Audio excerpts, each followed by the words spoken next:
That's it. I've gotten to my limit. Dad, why are you so angry? From today onward, I never want to see or hear from you again. You're no longer my son. You're dead to me. I cannot have a stain like you on my name. So I'm a stain on your name now, aren't I? And why exactly? Because I took on a few silly tattoos? A few? Your entire body is covered in tattoos, Andrew. Do you know how irresponsible that makes you look? You look like a Loch Ness monster. Maybe you'll tattoo your eyeballs next. Actually, I was kind of considering that too. You see what I'm saying? No remorse whatsoever.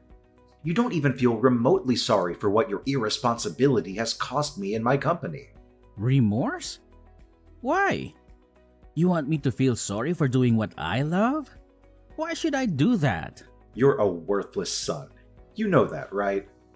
I've lost a lot of contracts in the past few months because of you. Some of my associates think I'm the father of a hoodlum. One even said I can't handle his job if I can't handle my son. Can you imagine that? So I'm guessing you want to handle me now. Exactly. I need you out of my business and out of my life before it gets out of hand. Okay, but you remember that I was the one who helped you reel in all the contracts you currently work on, right? You lost your flair for pitch-perfect presentation years ago, Dad. You buried them all in the numerous women you brought to bed. Don't you dare talk to me like that, boy. I am your father. Are you? I thought you were disowning me just now, no? Get your story straight, Dad. I think it will interest you to know that I have another son, too. Before you start feeling yourself so much, Brandon is my well-groomed, picture-perfect son. He'll take over the company after me and do all the things you think you used to do for us. Brandon will take over the company. Do you even know how stupid that sounds? How many times had Brandon been in any of our training and meetings? Just the training, right? Brandon will get his training. How hard can that be? Look at it this way. If you can actually train yourself, Dad, then you can train Brandon because he actually took after you crazy and unstable. Alright, that's enough. Andrew, this is the exact attitude I can no longer have in my house or in my company. We both know I never wanted to be involved in your company. I've always wanted to be an artist. I simply carried out my duties because I was under pressure to be the ideal heir to you. But not anymore. You do not deserve my loyalty.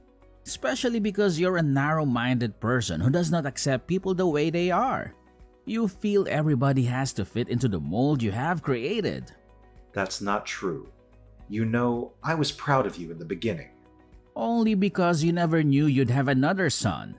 You've always told me this. You kept me because you thought Brandon would never come along. You planned to usurp me even from birth. Your mother abandoned you after giving birth to you. She no longer wanted to be with me, so she left. She threw you onto a busy highway, just hoping a car would run along and crush you to shreds. That's why you have that disgusting scar on your wrist. And that should always serve as a reminder that I've been nothing but good to you. You should be grateful. You shouldn't have brought this up, Dad. You know I took my first tattoo just to cover up that scar. Do you always have to say things that hurt me? I don't care how you see it, Andrew. You're a lot of bad luck, and I just want you out of this family. Fine, I'll leave. Thank goodness. I'll send in documents for you to sign in this regard. Documents? Yes, accepting that you're no longer a part of this family, relinquishing the family name and all whatnot. You'll no longer have access to the house or any rights to my company. Is that all? Yes, and please make it quick. I need the documents returned to my desk as soon as possible. I'll do all that you've said. However, the same arrangement applies to you. I'm no longer your son. Never call, text, or contact me ever again for any reason whatsoever. I'll also not be available to fix things when Brandon eventually messes everything up for you. Ha ha, you wish. You can go to hell for all I care. Just make sure you never return.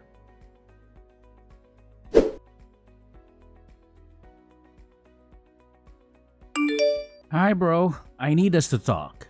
Do you have a second to spare? Is that a question? You know I'll always have time for you. What's poppin'? Mr. Ingram disowned me. Mr. Ingram? Your dad? He's not that anymore, huh? Told you I sensed that coming. You shouldn't have gotten those tattoos he expressed he didn't want you to get. But these tattoos are me. They're art on my skin. My own personal means of self-expression. No one has the right to tell me how to feel about it. I agree, but look at it now. You've lost your place in the Ingram Empire, all because of your stubbornness. You could have at least waited until your family inherited the business before you unleashed your tattoo spree, don't you think? In a way, I am happy things happened when they did because I never really wanted to be a part of the company in the first place. Attending board meetings, nerve-wracking brainstorming, and having to act all nice to people I genuinely hate. All that was a lot for me to handle, bro. I really could have quit at some point myself if he had not already disowned me. Mr. Ingram just made my ordeal a whole lot easier. It's the way you say Mr. Ingram, as if he was never your father. Was he though? You're very rock-headed. You know that, right? Yeah, I agree. Enough about that silly man already. So what's the plan? I just need a place to crash for the night. You know, you didn't really have to text me. You could have just come straight to my place. I honestly didn't want to be a bother. You can never bother me. You're my bro. Or have you disowned me too? You joke about everything. I'm sorry. Just pull up at the crib. Thanks a lot, Kevin. I'll be gone before you know it. You can stay as long as you like. I don't mind. I was hoping to get my own place soon though. We'll discuss that when you get here. Let's start by getting you off the streets. Thank you so much, bro. You're a lifesaver. It's really nothing. The little things brothers do for each other, right? Yeah.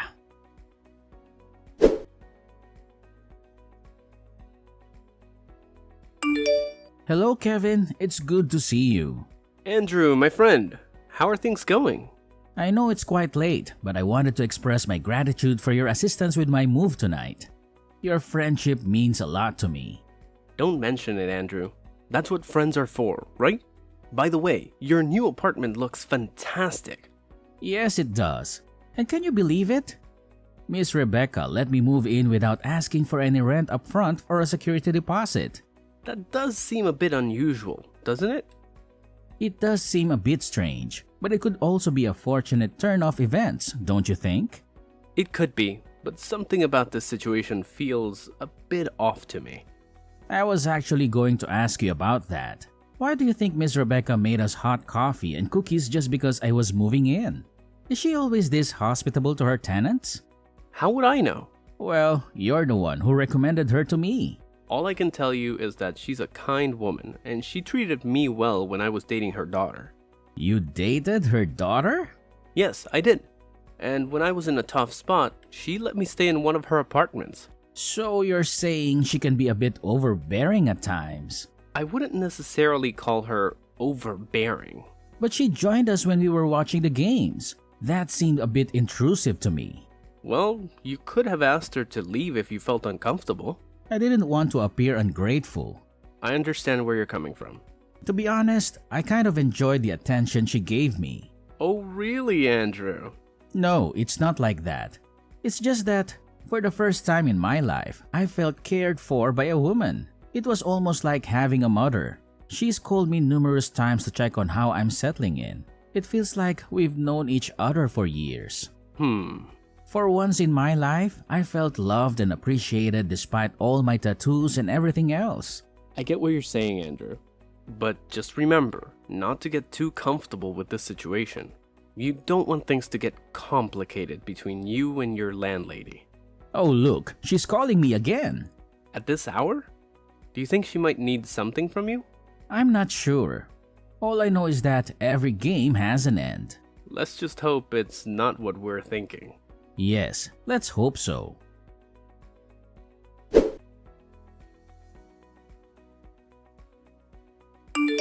Hello, Andrew, my dear. There's something I've been wanting to show you for quite some time now. Here, take a look at this picture. What exactly am I looking at here? Andrew, please don't play coy with me. You're not oblivious to the signals I've been sending your way. Signals? What are you talking about? Andrew, you're a handsome young man, full of life and vitality. Don't pretend as if you're unaware of the implications of my actions. I'm sorry, Miss Rebecca, but I must clarify that our relationship is strictly professional. You're my landlady and nothing more. Furthermore, there's a significant age difference between us. I can't reciprocate your feelings. I apologize if this disappoints you. Andrew, listen to me. I'm offering you numerous benefits in exchange for a small compromise on your part.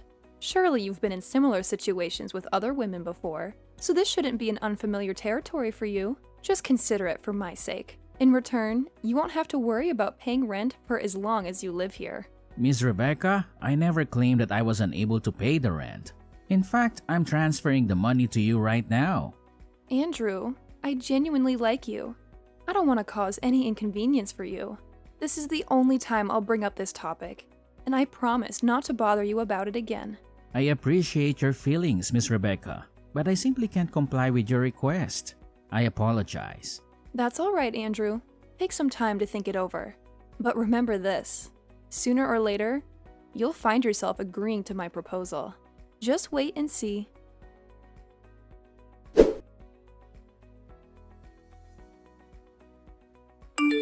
Hello, Andrew. I hope you're doing well. Miss Rebecca, what do you want from me this time? You've been calling me nonstop. I don't want anything from you, Andrew. I just felt the need to apologize to you for my inappropriate behavior. Apologize? For what? For the way I acted earlier. I realize now that it was wrong of me to make advances on you. It's alright, Miss Rebecca. I'm not angry with you.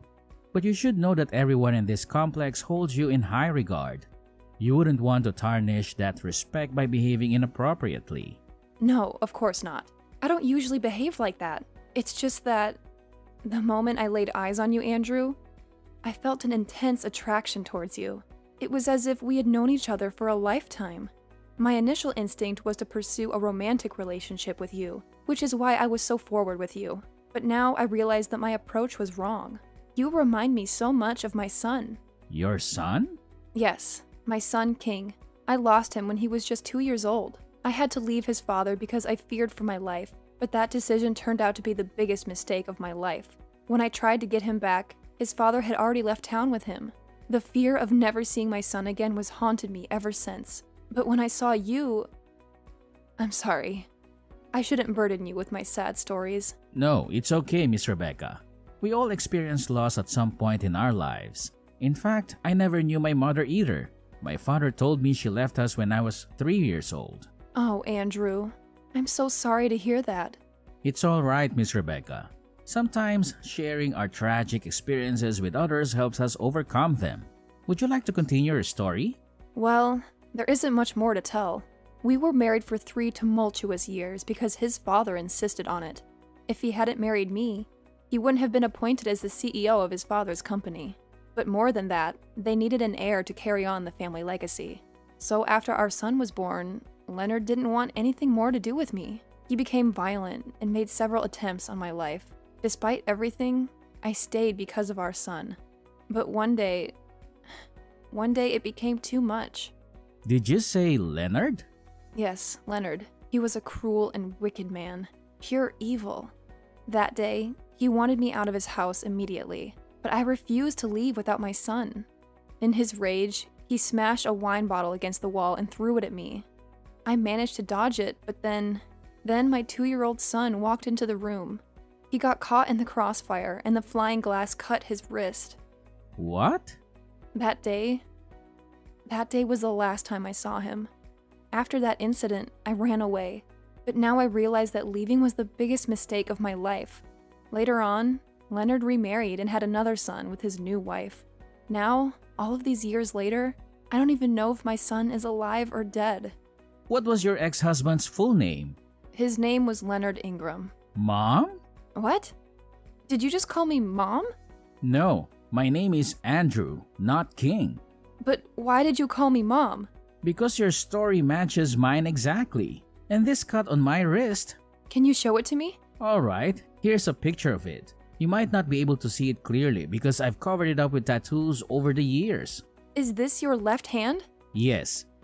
Yes, it is. You are my son, King! That evil man must have changed your name. Your real name is King. King Leonard Ingram. All these years I've been searching for you, Mom. He told me you were dead. Oh, King, my sweet boy. Please come over to my apartment right now. I need to see you.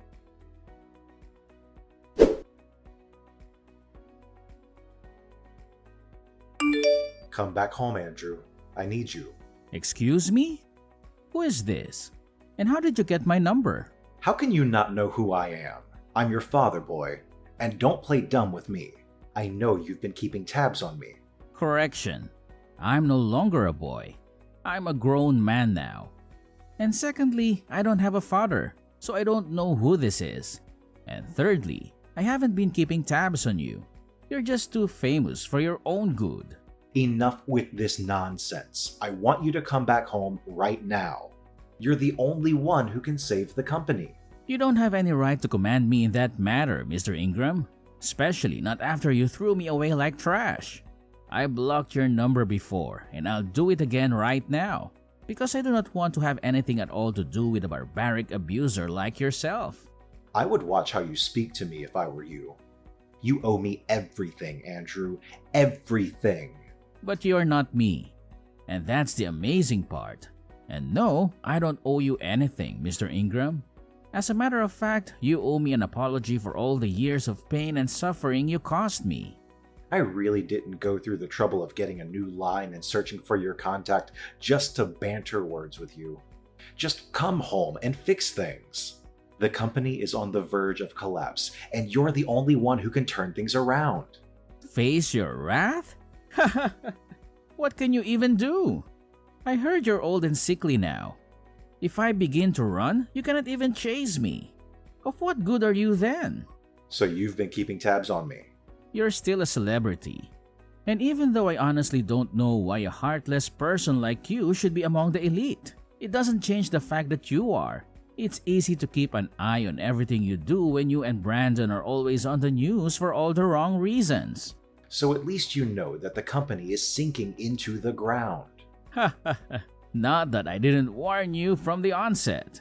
What do you mean by that? I told you that Brandon was not the best person to run the company, but you never listened.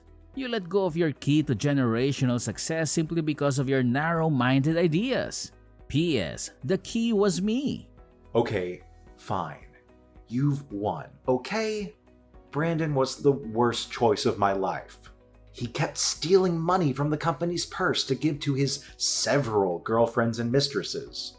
Meanwhile, he told me he was making investments. And because you love your son so much, you didn't care to make sure he was doing what he said he was. How crazy can you get? Just come home and fix things. We signed an agreement, didn't we, Dad? 5 years ago? No. We agreed that I don't have any right to take any action as your son, and neither am I allowed to take up any position in your company. You also issued a police restriction order forbidding me from being found, even as little as 5 feet away from any of your properties. I made those rules, Andrew. I can break them. I just need your help. And you will give it to me as payment for the 2.5 decades you were under my care. I do not owe you anything, Mr. Ingram. Also, as a responsible citizen, I have no intention of defaulting on government-issued orders. Because, unlike you, I have a lot to lose and a reputation to protect. A reputation? With your creepy tattoos and ungodly mannerisms? How much better could you have gotten in 5 years? I'm sure you're still cleaning floors or washing toilets or something. You should be grateful I'm giving you a second chance. I have a lot to do right now, Mr. Ingram. Please, let me be. And as for coming to help you or whatnot, the answer is no. As a matter of fact, what do you say I block this number too? No, Andrew, don't do that. See, I'm sorry for all that I've done to you. Really. It's just that the company is on the brink of a final liquidation. It's either this or someone else who buys up my business. Something I've worked so hard for. So, has any company come to buy it up? Some guys are an A group. They're so strong and they have a lot of money. If I don't do anything quickly, they'll take over everything in a snap. I can't watch that happen. But I'm too weak to do anything right now. I need your help, Andrew, please. I'm sorry, Mr. Ingram, but I cannot be of any help to you at this moment. You're so ungrateful. I've always known you're a weakling, a failure. I've always known you would be my downfall. A disgrace to this family. Why can you not help me, even after I've begged and apologized? I cannot help you because I am the CEO of RNA Group. What? I founded the company after you disowned me. And for your information, RNA is an acronym for Rebecca and Andrew. Rebecca? My ex-wife, Rebecca? Yes, I found her. And she told me the actual truth about the wicked and evil way you treated her when you were both married. You're such an opportunist, and you don't even deserve to own IG Corporation or any other company for that matter. But you said you never wanted to be part of my company. You wanted to be an artist. Consider this my payback for treating my mother like trash all those years ago. You'll eat the dust you fed her with. You have my word. And by the way, my name is King, and I'm back to rule over all that is mine.